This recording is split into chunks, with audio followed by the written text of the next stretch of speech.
Mas antes eu queria mostrar essa imagem aqui para vocês. Que título você daria para essa imagem? Ou o que essa imagem está comunicando para você? Até parece um pouco Fabiano, né? Não é? Jeitão dele, assim. Mas o que essa imagem comunica? Aquele galho, ele termina ali, não segue mais. A imagem ela cortou um pouquinho. Mas a ideia é que aqui é uma árvore, tem um galho, o cara subiu até essa árvore para cortar esse galho. E ele fica do lado de lá. Não sei se você já viu aqueles vídeos, memes, pessoas fazendo coisas semelhantes. Só que não é uma imagem desenhada. Você vê pessoas fazendo coisas e acabam se dando mal. E alguns não sei como saíram vivos daquilo. Então é uma cena assim inusitada, né? Que título você daria para isso? O que isso daqui revela para você? Hã? Se esforçando para cair. Boa, legal, né? É um grande esforço, né? Que mais? O pessoal chama de legenda, né? Muitas vezes o pessoal coloca um videozinho, uma imagem e fala assim, qual é a legenda? Aí todo mundo coloca lá, qual que seria, qual a legenda que você colocaria? Qual o título, assim, uma frase? Então, esforçando-se para cair. E se ele continuar, é certeza que ele vai cair? Hã? Então, é um esforço, assim, que algumas vezes a gente faz um esforço, mas não dá certo o que a gente quer fazer. Aqui, esse tipo de esforço, se ele for até o fim, ou muitas vezes não precisa nem até o fim, se for eu lá, é logo. Né? Se for a Isabel, vai quase até o fim, né, Isabel? Mas, se for o Fabiano, então, uau, não sei nem quantos quilos o Fabiano pesa. Mas, que outra frase, Ana? Júlio? Natália? Mil? Hã? Oi? Master imprudência, né? Ó, master, ou master, o cara mais alto assim, em imprudência. Andréia, tem uma ideia? Que mais? Júlio? Legal, porque bate exatamente com a frase. É. Não, mas o problema aqui é que ele não está com o cinto de segurança amarrado naquela parte do galho. Se ele tivesse, não teria problema, né? Adiantaria? Não. Né? Aqui no Japão, tudo que eles vão fazer tem aquele cinto, capacete, isso, aquilo. Mas um cara com todo esse equipamento do Japão de segurança, mas estando lá de lá, amarrado naquele tronco, não vale de nada. Júlio, pensou em alguma coisa aí? Isabel? Olha a frase que eu coloquei. A gente sempre, quando prega, dá estudo, vocês lá com as crianças, a gente sempre dá orientações de como fazer uma coisa boa, como fazer uma coisa certa. E aí, muitas vezes, é frustrante, porque a gente gasta tempo, elabora aqueles princípios, aquele negócio, aquela ideia, e a gente vê o pessoal nem estando aí com a coisa, nem seguindo, nem obedecendo. E aí você vê que na própria segunda, você está vendo que o pessoal está fazendo tudo o contrário, nem deu atenção. Porque a ideia é que se conselho fosse bom, você teria que pagar. Essa é uma coisa que os profetas do Antigo Testamento e o próprio Jesus, os apóstolos, eles tinham que ser sustentados pela graça de Deus, porque eles se empenhavam em orientar o povo, em dar uma lista e dar as razões por que as pessoas devem fazer isso, e ninguém estava aí. Várias vezes Paulo orientava, gastava tempo, se gastava manhã, tarde, noite, madrugada, ensinando o pessoal, e o pessoal não reagia. Uma das igrejas que Paulo mais se fastigou, né, mais se cansou, e também se cansou por causa da reação dele, foi a igreja de Corinto. Talvez a gente possa até estudar na próxima jornada nossa aqui. Porque Paulo se empenhava em dar as dicas, de dar base para aquelas dicas, e eram inteligentes, eram verdadeiras, eram baseadas no caráter, na obra de Cristo, e o povo não estava nem aí. Então, algumas vezes tem que fazer o contrário. E a ideia hoje é um pouco o contrário. Então, seria o plano perfeito para quem quer destruir a si mesmo com o poder do sucesso. Então, são dicas de como você pode destruir a sua vida, a si mesmo, e após ter sucesso. Você quer destruir a si mesmo? Ou alguém quer destruir a si mesmo? Aqui vai algumas dicas. Você, nessa área, normalmente a gente não precisa nem fazer esforço, a gente vai fazer. Então a ideia é que essas dicas para autodestruição, elas possam ser o contrário. Elas possam ser um alerta. E é isso que o autor de Juízes tentou deixar para nós. Você quer destruir a si mesmo? Você quer trazer desgraça na sua vida? E principalmente depois de um sucesso, de ter destruído um exército de 135 mil, com 300 pessoas, com estratégia, com a companhia de Deus, com o Espírito de Deus que se apossou de Gideão, deu sabedoria, deu coragem, com o treinamento do próprio general ao lado de Gideão. Deus é que treinou Gideão, levou ele a agir dessa forma, e ele teve sucesso.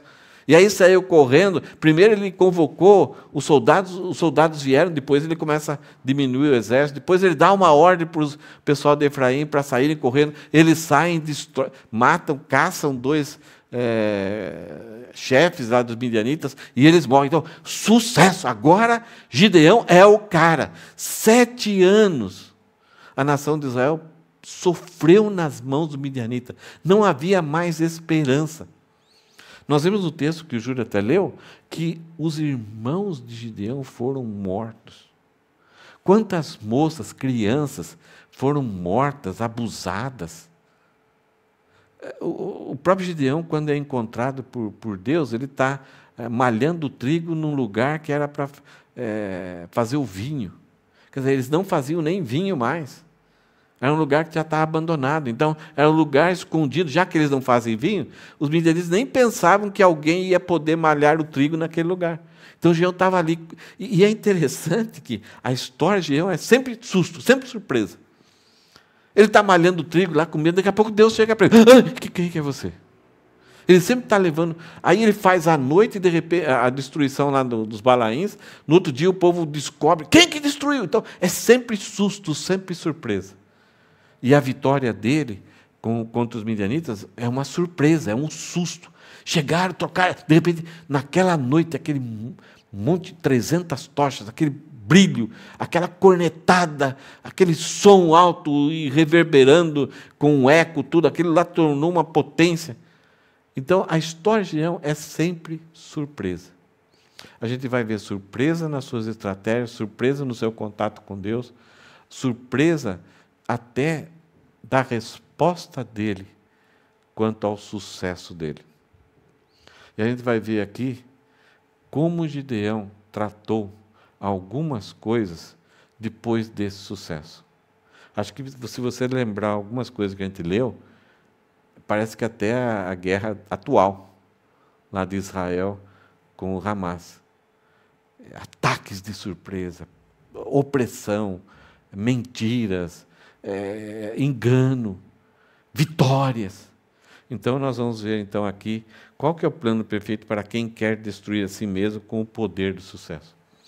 Depois de ter um tempo de sucesso, de vida, de progresso, de executar alguma coisa boa, aí a gente fica tranquilo, temos a vitória, passamos a desfrutar um certo tempo bom, e depois a gente pode usar esse poder, essa fama, essa credibilidade para o fracasso e para destruir a nós mesmos. Então, a grande lição é a primeira parte. A segunda parte ainda vai ser no domingo que vem, talvez com um assunto um pouco mais, talvez eu mude algumas palavras, mas podia repetir a mesma ideia, a continuação do plano para quem quer destruir a si mesmo. Versículo 1. Se lembram, no capítulo 7, os efraimitas receberam um recado de Gideão para correr atrás de 2 reis, 2 líderes dos midianitas. E eles foram. Depois de matarem, e até os lugares que mataram, cada um dos reis, se tornou o nome deles, para a nação de Israel lembrar dessa vitória. Foi aqui que aquele rei, os reis midianitas morreram. Então, um foi morto de um lugar, colocou o nome daquele lugar, daquele rei. Foi morto em outro lugar, colocou o nome, para Israel lembrar, né, a vitória que Deus deu para eles. Depois disso, então, aqui o versículo 1 começa, então, isto é, depois daquilo que o pessoal de Efraim fizeram, a tribo de Efraim fez, se encontraram com Gideão. Então, os homens de Efraim disseram a Gideão: que é isso que você fez conosco?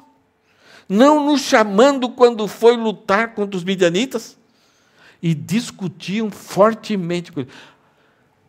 Gideão teve a vitória, saiu correndo atrás do exército, aí mandou recado, eles mataram, e agora eles chegam com Gideão e falam assim: Gideão, o que você fez conosco? O que eles estão falando aqui? Eles estão falando que Gideão desprezou eles, não incluiu eles na vitória, deixou eles de fora daquela ação extremamente importante. E agora manda um recado para eles atrás, e eles foram e mataram os reis, os líderes daí dos midianitas. Quem é você? Os efraimitas eram pessoas ricas, poderosas. Eles conseguiam ainda ter na sua tribo uma produção agrícola forte. Eram pessoas ricas. E aí eles estão falando: Gideão, você não devia ter convocado, como você deixou a gente de fora? Eu não sei se em alguma igreja acontece esse tipo de coisa. Muitos desses daqui, talvez, eram daqueles 20 mil soldados, dos 22 mil que foram para casa, na primeira leva. Talvez muitos desses homens de efraimitas estavam naqueles 32 mil que, quando Deus falava: os que estão com medo, que não querem se envolver, voltam para casa. Talvez eles eram desses. Tá bom, não, vai lá você. Eu tenho outra coisa, estou muito ocupado, tenho os meus negócios. Para que me envolver nessa guerra? Isso aí é absurdo. Só que agora, quando aconteceu a vitória, e de uma forma assim contundente, com muito sucesso, por que você não nos convidou?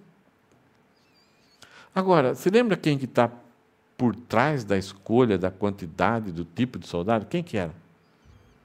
Era Deus. Se deixasse para Gideão, Gideão tinha convocado. E eles, olha o texto aqui, discutiam fortemente com ele. Bateram boca.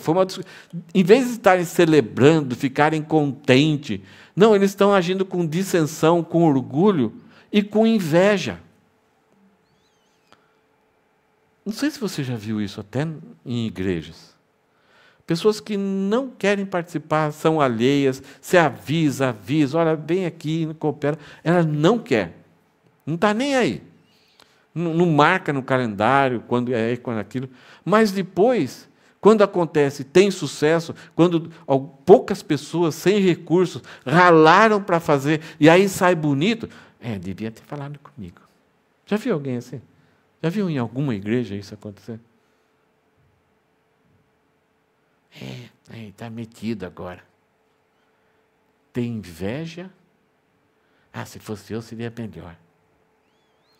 Não se envolve, e ainda bate boca e tenta tirar a moral, a alegria daquela pessoa que, com a ajuda de Deus, conseguiu realizar aquilo.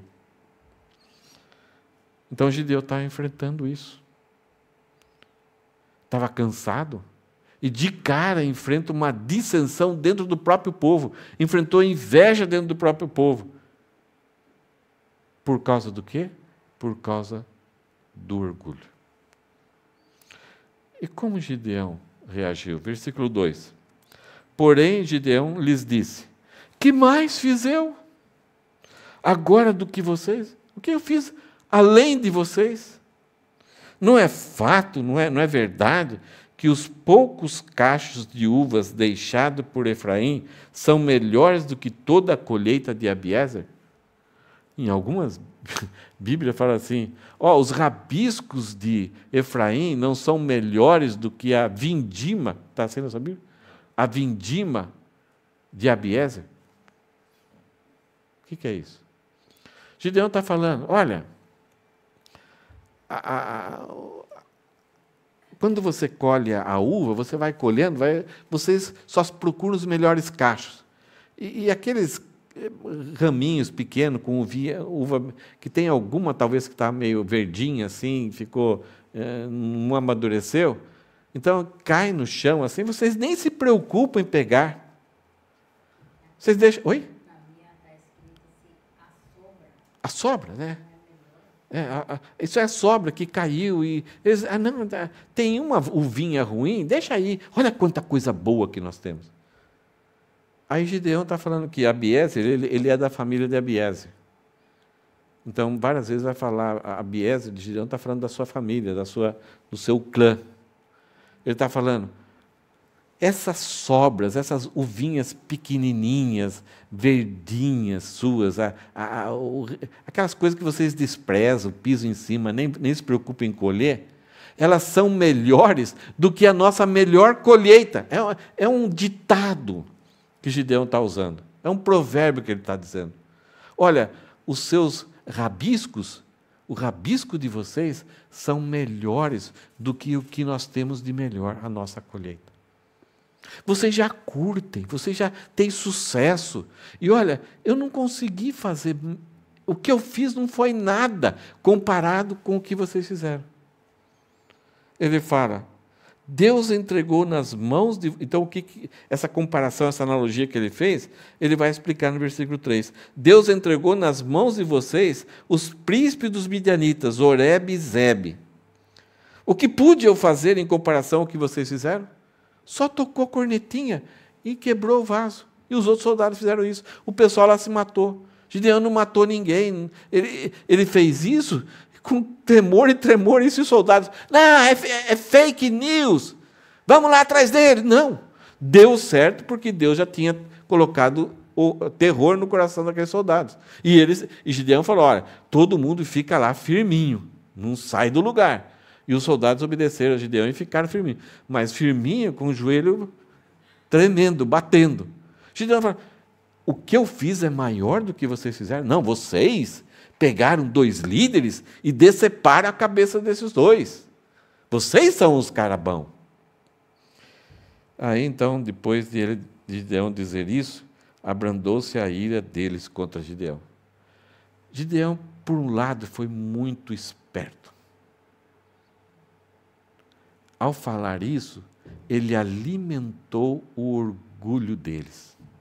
Eles estavam fazendo aquilo por inveja e porque era orgulhoso e estavam achando que Gideão ia ser vai ser mais maior, né? Seria maior do que eles, mais famoso do que eles. Então, nós devíamos ter participado dessa, Gideão, porque o ídolo do coração deles era o orgulho. Então, Gideão, para escapar daquela contenda, daquela briga, ele alimenta o coração daquelas pessoas. Mas ele fala aqui, o que eu fiz de maior que vocês, só que não foi Gideão que fez aquilo. Foi Deus. Gideão começa a cair na armadilha do poder do sucesso. Ele arrumaria encrenca, mas o certo era confrontar o coração deles. Não se colocar como a pessoa que realizou aquilo, mas que ao escolher 300 soldados, ao usar daquela estratégia e o terror que foi colocado, era Deus o centro. Ele já chamou para ele. Então Gideão começa a usar de parcialidade e não usa a confrontação com o coração daquelas pessoas, porque eles eram grandes, eles eram pessoas importantes. Gideão evitou uma encrenca, mas muitas vezes nós temos que não zelar. Se somos usados por Deus, se estamos na mão de Deus, algumas vezes temos que arrumar encrenca. Não podemos alimentar, quando alguém vem com inveja, com orgulho, nós não podemos alimentar o ídolo do coração dessas pessoas, que é a inveja, dissensão, orgulho, para ficar bem com as pessoas. Nós não queremos arrumar encrenca, mas algumas vezes nós temos que palavra dura. Temos que explicar que fazemos o que fazemos, porque ou está nas Escrituras, ou recebemos uma ordem clara de Deus para fazer aquilo. Ou que aquilo é bíblico. E não, eu não gostei porque vocês não fazem isso, não fazem aquilo. Quanta gente entra em contato comigo, com vocês aí, para a igreja, e pergunta, vocês fazem isso? Eu falei, não, não fazemos, porque não é bíblico. Ah, mas devia fazer. Vou para outra igreja. A gente, não, vem aqui, vem aqui, vem aqui. Um rapaz muito rico chegou para Jesus, mestre, que hei de fazer para a vida eterna? Jesus, obedece os mandamentos, já você será bem lá com Deus. Quais mandamentos? Amarás a Deus sobre todas as coisas e ao teu próximo como a ti mesmo. Mas aí Jesus não cita esse amar a Deus sobre todas as coisas. Não, desculpa. O que Jesus falou assim, vai, pega todas as coisas e dá aos pobres e segue-me. Jesus trabalhou no ídolo do coração dele. O ídolo do coração dele era ele. Jesus não citou o mandamento de amar a Deus sobre todas as coisas. E aí Jesus, ele ofereceu uma porta aberta para esse rapaz entrar em contato com ele, ofereceu um coração aberto, abriu a palavra para o rapaz ser confrontado com a palavra, e aí o rapaz saiu triste e foi embora, um homem rico, e foi embora. Jesus abriu a mão. Jesus não procurou, falou, vem aqui, a gente precisa muito de você, olha, não é bem assim, vem aqui, você pode sustentar o nosso ministério, a gente está com dificuldades. Jesus não abriu mão. E ele confrontou o ídolo do coração daquele jovem. E o jovem saiu triste. Muitos vinham até Jesus, Jesus confrontava o coração, no caso de Nicodemos, e eles permaneciam. Entendiam que Jesus era o Salvador. Eles precisavam de Jesus e jogavam o ídolo do coração fora. A reputação, o nome, o que as pessoas iam pensar. Eles abriam mão disso. Então, Gideão, para ter paz, ele alimentou, elogiou. Vocês são grandes, vocês têm uma colheita sempre boa, você matou os 2 caras. Eu não fiz nada. Ele enganou esses caras e fez esses caras continuarem no engano do orgulho. Então, Gideão não corrigiu o erro dos grandes. Essa é uma tentação que pastores, líderes, nós temos. Nós ficamos contentes quando pessoas grandes chegam no nosso meio. E algumas vezes a gente fecha os olhos, aceita, alimenta o ídolo deles, e a gente faz, e aí essa idolatria acaba contaminando. Versículo 4. Gideão, então, com aqueles soldados que estão perseguindo, está naquela tarefa, porque a tarefa ainda não terminou. Então, quando Gideão chegou ao Jordão, quando ele está cruzando para o leste, ele passou com os 300 homens que com ele estavam. Os 300 homens tinham feito aquilo, agora saíram no encalço. Eles permaneceram até que todos se matassem ali, mas 10.000 escapou e foram embora. Então, Gideão passou ali o Jordão com os 300 homens que com ele estavam, cansados, mas ainda perseguindo os inimigos. E quando chegou numa cidade chamada Sucote, de Israel, uma cidade de Israel, e disse aos homens de Sucote, por favor, deem alguns pães para esses homens que me seguem, pois estão cansados, e eu vou ao encalço de Zeba e Salmuna. Né, Júlio? Bora. Reis dos Miadianitas. Eles tinham uma missão, eles estavam cumprindo uma ordem, um serviço de Deus, a obra de Deus. Já passaram a noite naquele estresse, naquela canseira, na probabilidade, será que vai dar certo essa estratégia ou não? Deu certo, e aí esperavam uma maioria se matarem, mas aí fugiram alguns para o sul, e eles saem atrás, aí enfrentam no meio do caminho esse problema com os Efraim, que já desgastou, então Gideão já resolveu esse problema, vai embora, encontra uma cidade lá, Sucote, e aí pede pão. Um suporte. Uma das coisas mais faladas agora nessa guerra de Israel é o apoio que os civis estão dando para os soldados, para o hospital. É um negócio bonito demais, é incrível. A gente nem imaginava que Israel tinha essa estrutura de unidade, e pessoas estão se voluntariando. Alguns foram convocados, mas alguns que não são convocados estão indo lá, porque eles são uma unidade. Olha o favor que Gideão fez, está fazendo para a nação. A maior parte dos midianitas, do exército midianitas, foram mortos. Eles estão assim, sem comer, correndo, é um lugar muito inóspito. Eles passam numa cidade e pedem pão. Gideão, prontamente, liderando esse povo, fala: vocês podem nos alimentar com pão aí? Alguns pães para a gente comer, pelo menos, ter um pouquinho de pão e água. A água é grátis, a gente toma em qualquer ribeira aí. E essa população sendo beneficiada pelo engajamento de Gideão, eles vão falar o seguinte no versículo 6.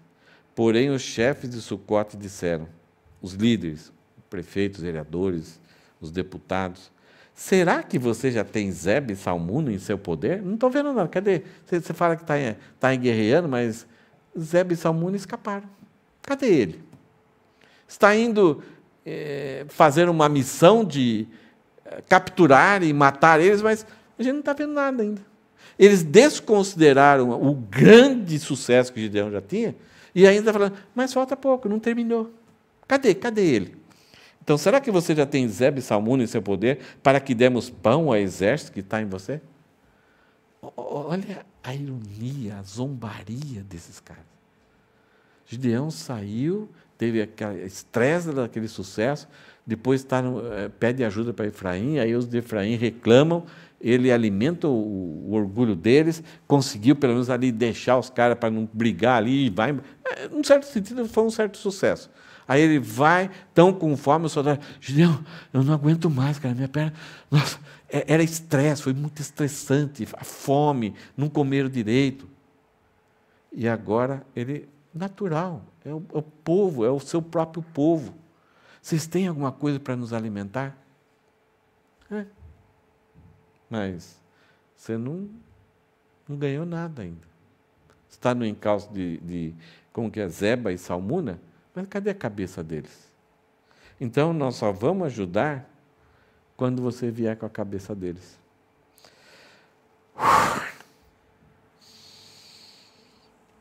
Os efraimitas, eles eram muito poderosos, ricos, donos do pedaço.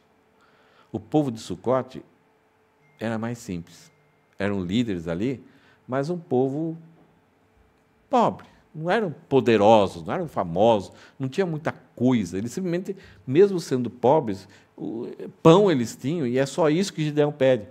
Mas eles zombam de Gideão. Não agradecem, não glorificam a Deus por Deus estar usando Gideão nessa empreitada, nessa obra, nessa missão. Então, vocês compreendem o coração de Gideão agora? Versículo 7. Então Gideão disse: por isso, quando o Senhor entregar Zebe e Salmuna nas minhas mãos, rasgarei a carne de vocês com espinheiro e outras plantas do deserto. Com Efraim poderoso, ele foi parcial. Conseguiu ali aplacar a ira deles, porque eles eram grandes. Agora esse pessoal são pequenos, e ele é implacável. Ele chama a batalha não para Deus, mas para ele. Ele está misturando aqui. Ele fala: quando o Senhor entregar Zebe e Salmuna nas minhas mãos, eu rasgarei. Quer dizer, a batalha não era só de Deus contra os midianitas, mas agora Gideão começa a criar uma batalha contra ele.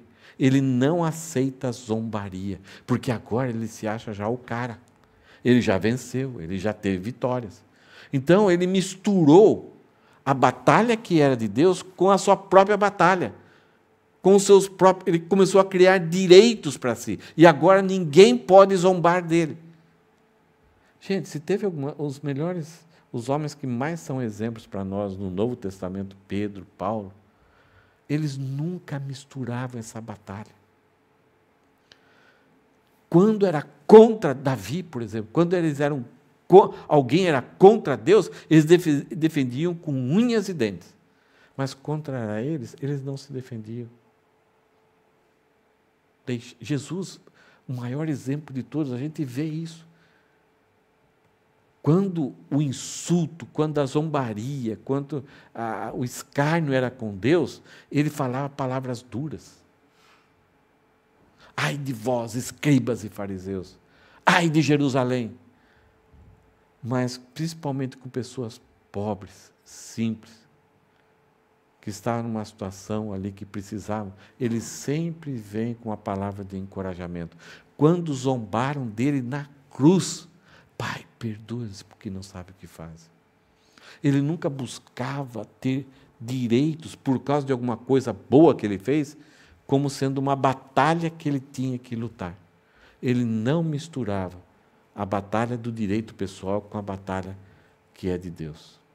Gideão, por causa do sucesso e por causa desse estresse aqui também, que é um pouco justificável, ele já começa a confundir. Então, você vê os passos que o sucesso pode levar à autodestruição. Não confrontar o orgulho dos poderosos e agora contra os mais fracos, ser impiedoso e começar a confundir as batalhas. É muito fácil de cair nesse erro aqui. Ainda bem que eu não sei se é a injeção da Covid ou a própria Covid fez eu esquecer, mas se eu tivesse que começar a pensar na minha história, eu acho que várias vezes eu já pisei na bola por isso. Quando a gente começa a ter uma certa credibilidade, as coisas começam a funcionar, a gente começa a tratar com parcialidade as pessoas. É grande, então a gente trata de um jeito. É pequeno, a gente trata de outro jeito. Porque a gente chama as coisas como se fosse nossa batalha. A gente confunde entre aquilo que é batalha de Deus ou não. Algumas vezes, a gente deixa a batalha de Deus para tornar qualquer coisa com batalha pessoal. Que perigo, né? Versículo 8. Além de Sucote, não foi atendido, Gideão foi para a próxima cidade. Dali, Gideão foi a Penuel e fez o mesmo pedido aos homens daquele lugar. Olha só, mas esses homens de Penuel lhe responderam como os homens de Sucote lhe haviam respondido. É aquela história de alguém que se doa para a igreja, um jovem se doa para a igreja, com o ministério de jovens e tal, e daí, depois de um tempo, ele fala assim, olha, eu gostaria de ser missionário lá no Afeganistão. Vai lá primeiro, se você ter sucesso lá, a gente pode pensar em ajudar. É mais ou menos isso. Pessoas que moram em casas, e tem casa de campo, tem casa de praia, e falam, vai lá primeiro, aí se você tiver sucesso lá, a gente pensa em ajudar. Mas ele já teve sucesso na igreja. Já é uma pessoa dedicada, consagrada, mas você não provou nada ainda. Por isso também Gideão falou aos homens de Penuel, dizendo, quando eu voltar em paz, derrubarei essa torre. Esse vilarejo, esse grupo aí de Penuel, também pessoas simples, eles construíram uma torre, como se fosse alguma coisa de proteção. Então, quando inimigos chegavam, eles subiam, ficavam escondidos na torre, e lá de cima eles atiravam flecha, lança, pedras. Então, eles quase eram imbatíveis com os pequenos grupos.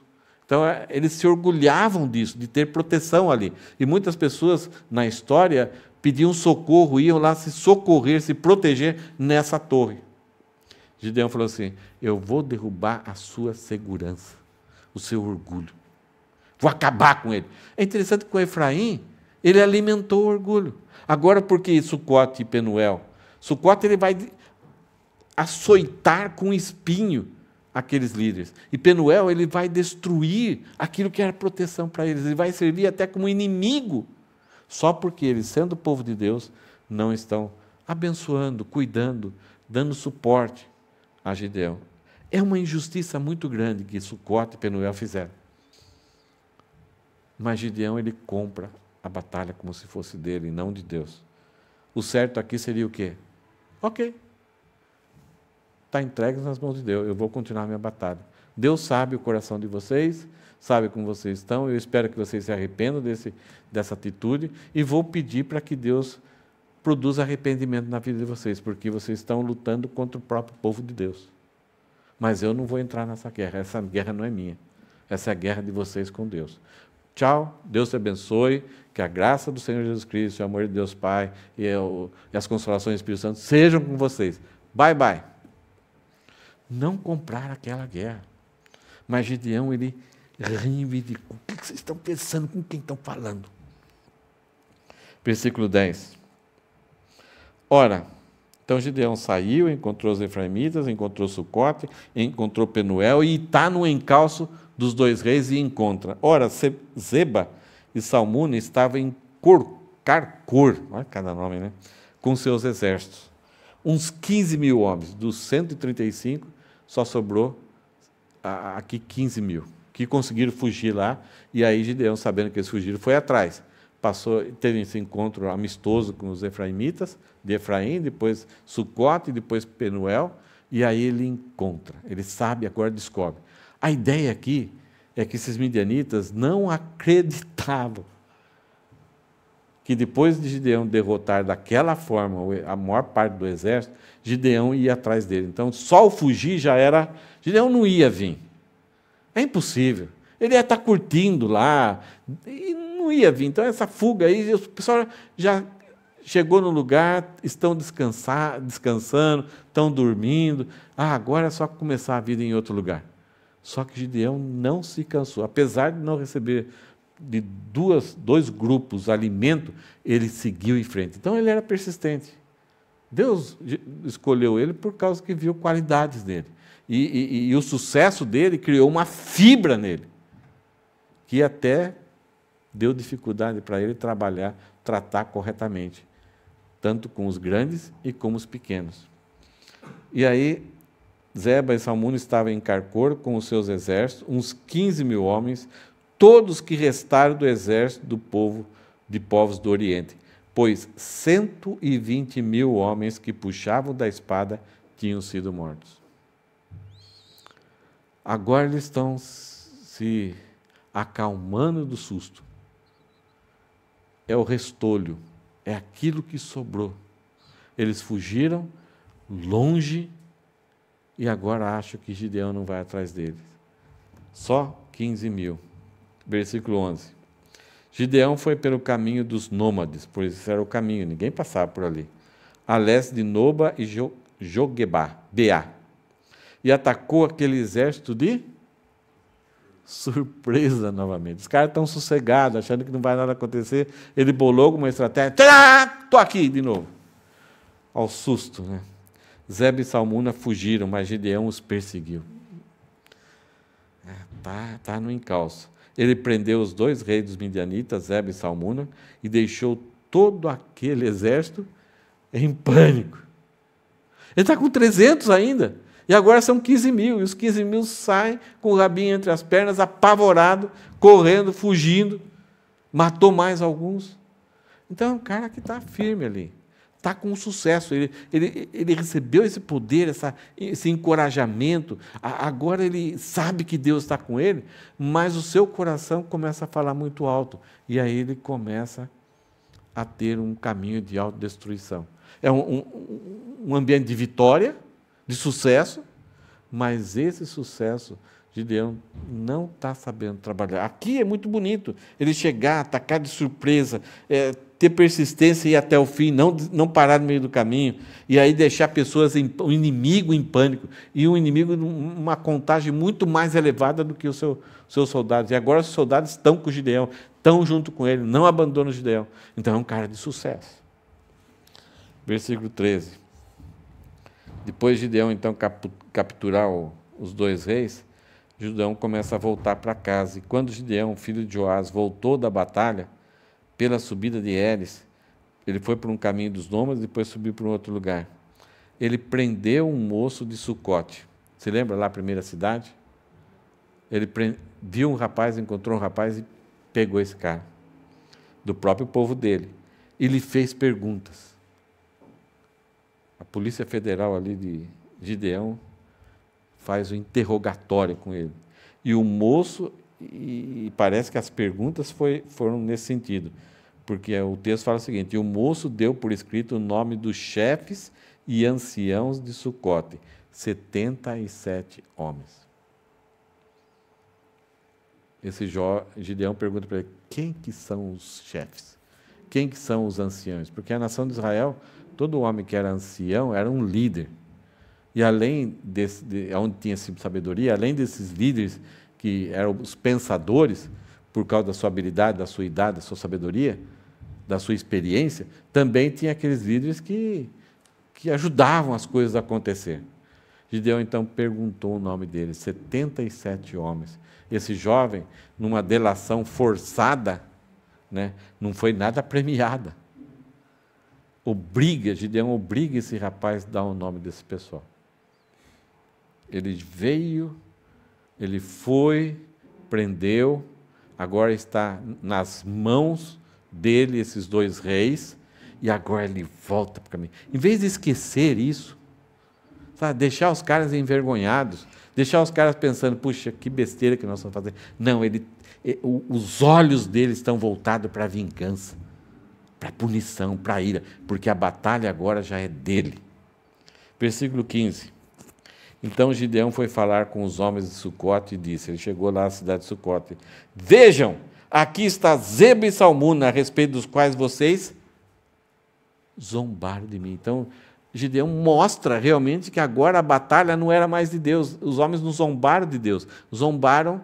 Se Gideão falar, olha, o problema é vocês não estão nos ajudando, é de vocês e Deus, é uma coisa. Agora Gideão já não nem fala isso. Ele fala, vocês zombaram de mim, eu sou a pessoa principal nesse assunto. Dizendo, será que você já tem Zeba e Salmuna em seu poder para que demos pães aos homens cansados? O que aconteceu? Quando a batalha é nossa, qualquer coisa de zombaria, ironia, ou qualquer coisa que a gente não gosta, a gente faz com que entre na nossa cabeça e a gente dorme pensando naquilo. A gente decora as palavras, a gente repete toda hora. E a gente não vê a hora de cumprir o tempo, as situações, para jogar na cara das pessoas aquilo. Se lembra o que você falou para mim? Quando a batalha é nossa, essas palavras, elas nos dominam e entra na nossa vida que a gente não esquece. É interessante, quando a gente joga a batalha para Deus, a primeira coisa, a gente quer esquecer essas palavras que nos machucaram, que nos tiraram o ânimo, e a gente tem que lutar para que, de repente, a gente não caia no desânimo. E a gente tem que pedir para Deus alegria, encorajamento, para a gente continuar numa batalha que Ele deu para nós. Porque sempre quando estão fazendo isso, sempre vai ter pessoas que vão desencorajar, desacreditar, não vão ajudar, não vão cooperar. E aí o nosso coração vai se machucar. E a gente tem que lutar com isso, entregar esse problema para Deus. Mas Gideão não entregou o problema para Deus. Ele ficou remoendo, e aquilo cresceu uma amargura tão grande na vida dele, que se transformou numa raiz e numa árvore agora. É interessante que lá em Hebreus, o autor de Hebreus fala, não haja entre vós nenhuma raiz de amargura que brotando vos perturbe. Gideão ficou perturbado por aquilo que ele recebeu. Se ele tivesse entregado para Deus, ele teria seguido a sua jornada e depois voltar. Pessoal, olha aqui, festeja conosco, vamos celebrar juntos. Ele não ia jogar na cara. Ele não ia se vingar. Ele levaria aquelas pessoas, fazendo bem para essas pessoas, ele levaria as pessoas a se arrependerem. E numa próxima experiência, essas pessoas ficariam engajadas. Versículo 16. Ele estava com a listinha lá, dos 77 homens, né? 77 homens. E aí ele vai nome por nome, ele prende os anciãos, ele contamina os soldados colaboram para que isso aconteça. Ele prende os anciões da cidade, os velhinhos. Pegou espinheiros e outras plantas do deserto, e com eles deu severa lição nos homens de Sucote. E a mesma coisa ele fez lá em Penuel, que ele tinha prometido. Derrubou a torre de Penuel e matou os homens da cidade de Penuel. Estão percebendo a autodestruição? A autodestruição, quando a pessoa se autodestrói, o que acontece? Ela deixa de ser bênção, mesmo que tenha vitórias, mas ela passa a ser maldição, ela passa a ser um perigo para outras pessoas. Você imagina essa ação de Gideão liderar esses 300 homens, pegando espinheiros, tirando rasgando as vestes desses homens velhinhos, magrinhos, e pegando esses espinheiros, batendo e puxando? Você consegue imaginar essa cena? Simplesmente pelo prazer de que vocês me irritaram, de vocês trouxeram mal para mim. Percebe aonde ele está indo? Como ele está descendo? Está se destruindo. E quando nós estamos num caminho para baixo, a gente acaba fazendo mal para os outros.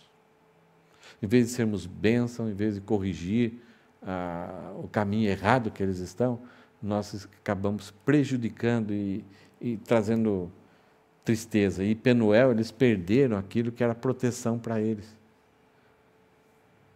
Eles tinham orgulho da torre, mas Gideão fez um grande mal. Agora eles estão vulneráveis. Agora qualquer um pode ir lá e guerrear com Penuel. Além disso, ele matou os homens da cidade. A ideia aqui, talvez os líderes, os homens poderosos que governavam e que protegiam a cidade. Ele deixou o povo frágil. Mulheres, viúvas, filhos, órfãos. Não sei o que a sua cabeça está pensando do que a gente podia falar, qual é esse nível em que Gideão chegou. Versículo 18.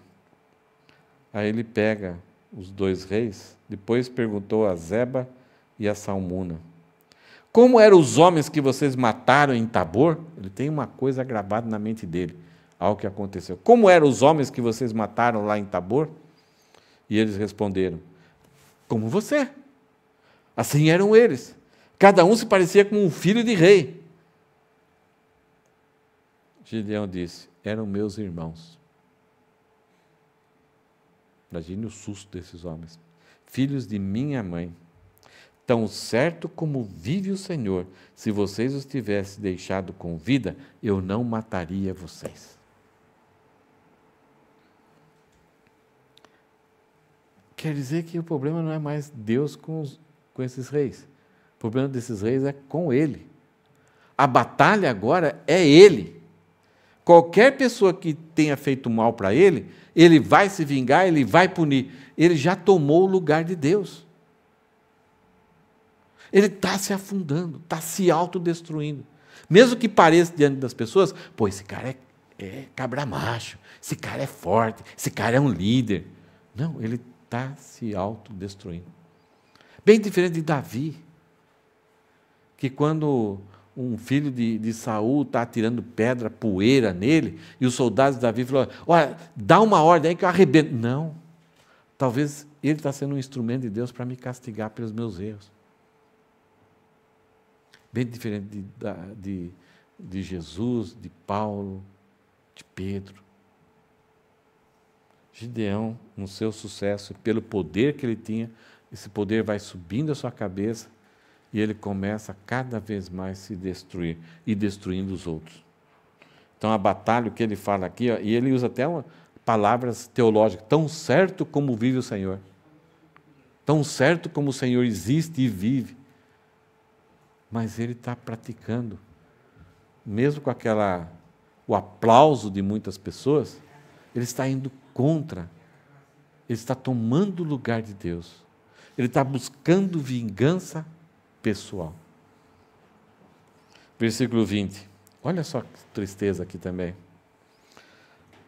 Toda vez que a gente consegue ter uma experiência com Deus, a gente começa a caminhar com Deus, e a gente começa a perceber que a gente está abençoado por Deus, está conhecendo mais a Deus, está tendo experiências com Deus.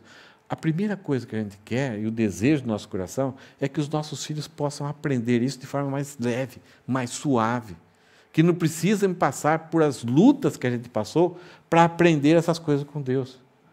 Então, automaticamente, a gente chama a luta e dá oportunidade, leva a eles coisas que nós não tivemos. A gente quer que os nossos filhos experimentem por causa da alegria que a gente tem de ver o Senhor ter trabalhado na nossa vida. E algumas vezes a gente pede sabedoria para Deus, para que a gente não cometa nenhum erro. Mas a gente quer que eles tenham uma aproximação, uma vida de comunhão com Deus e não cometam os mesmos erros que a gente cometeu, porque a gente sabe a luta que foi voltar para trás, os sofrimentos que a gente teve quando desobedecemos a Deus, ou quando não conhecíamos a Deus ainda. Né? A gente se esforça para isso. A gente dá oportunidades. E a gente fala, nossa, se eu tivesse a oportunidade que meus filhos tiveram, como seria bom.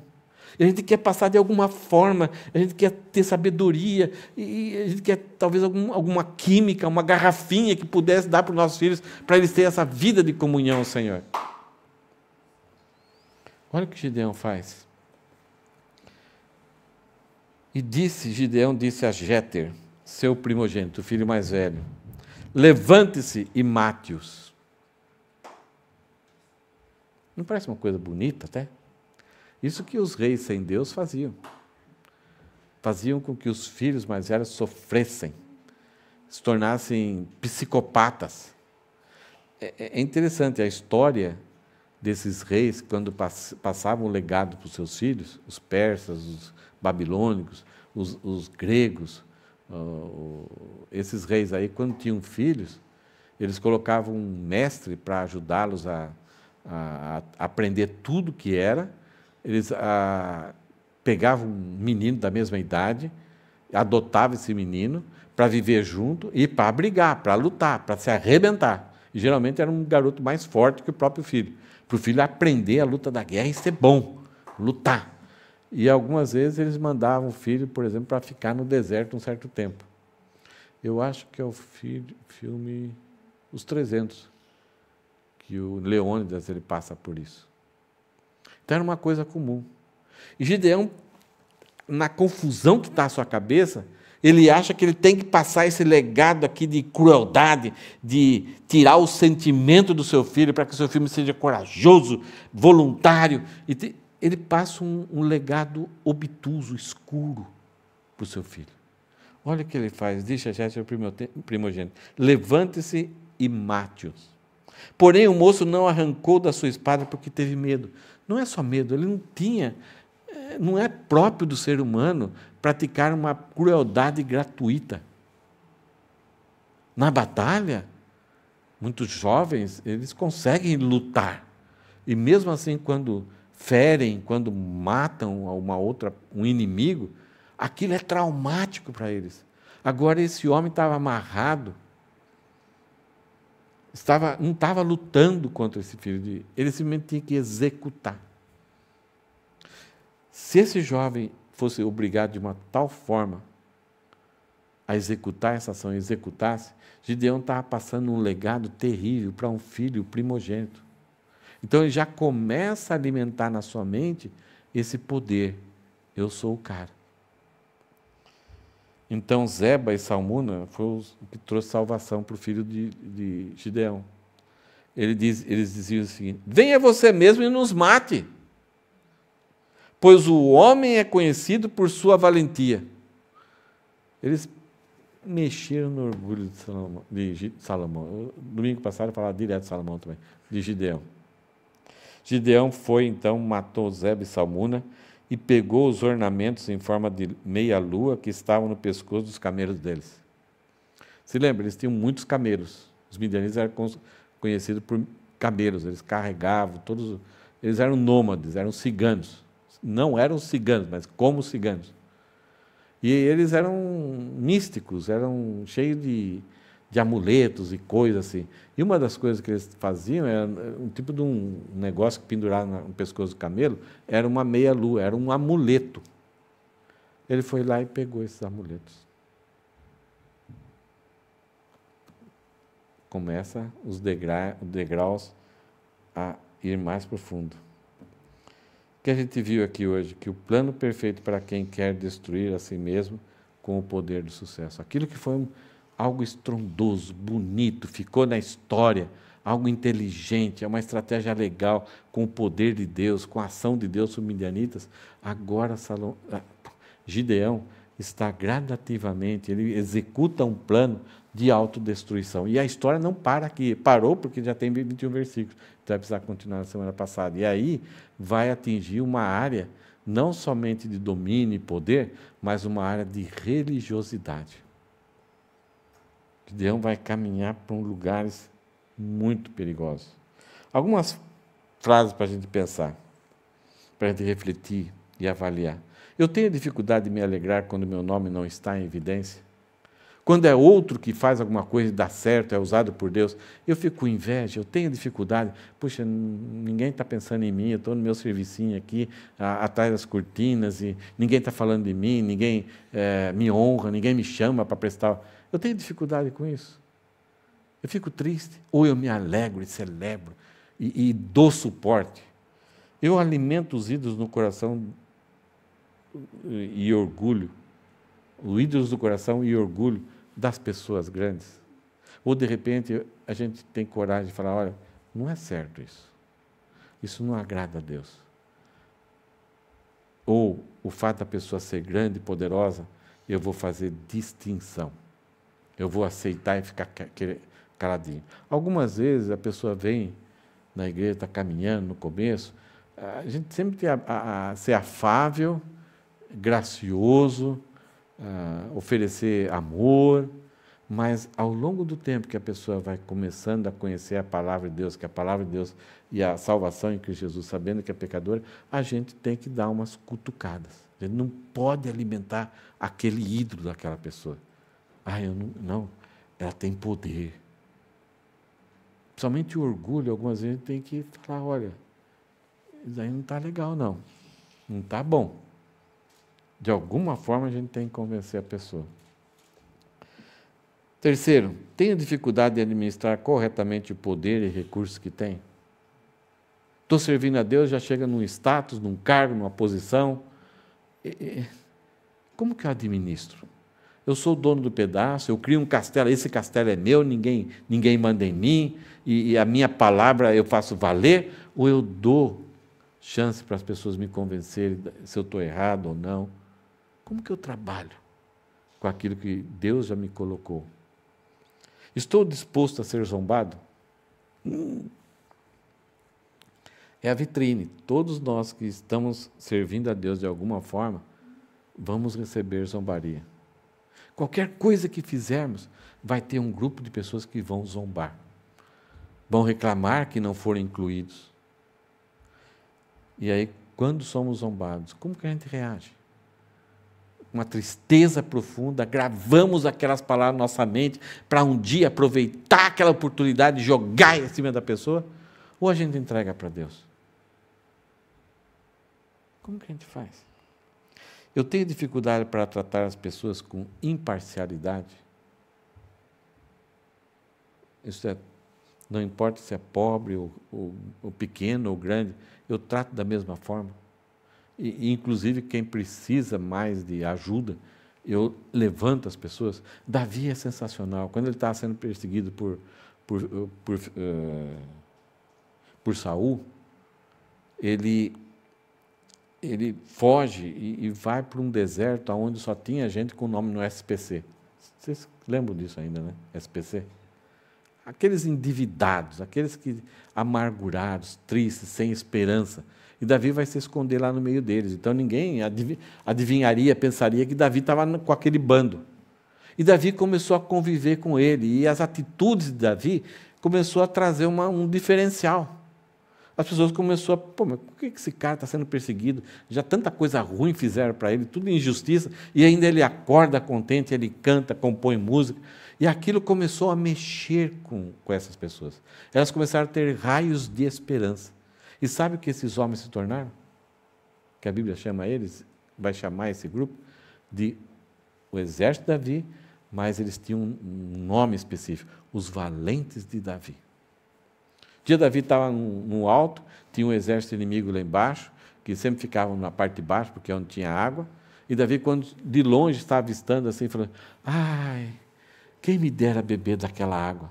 Sabe o que aconteceu? Davi nem acabou de expressar um desejo, só aquele desejo, sabe que você fala assim.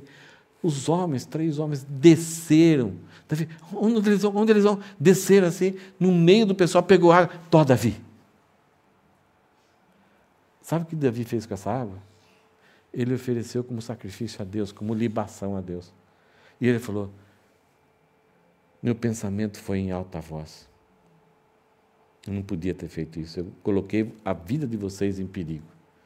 Por que ele conseguiu? Ele não deu uma ordem, ele expressou um desejo, porque as atitudes dele eram que agradavam a Deus. Levou aquelas pessoas simples a se levantarem na vida, a se alegrarem, se fortalecerem e terem esperança e agora lutarem pela vida e lutarem por uma causa. Então, Davi, ele não tratava pessoas com parcialidade. Eu defendo o nome de Deus ou o meu nome? O que está mais em jogo? Eu fico triste, aborrecido e entro na briga quando o nome de Deus é insultado, zombado? Ou só entro quando é o meu nome, quando é a minha honra, quando é a minha credibilidade, quando é o meu status, quando é o meu serviço? O que eu faço? Como que eu trabalho isso? Ou eu misturo tudo como se fosse uma coisa só?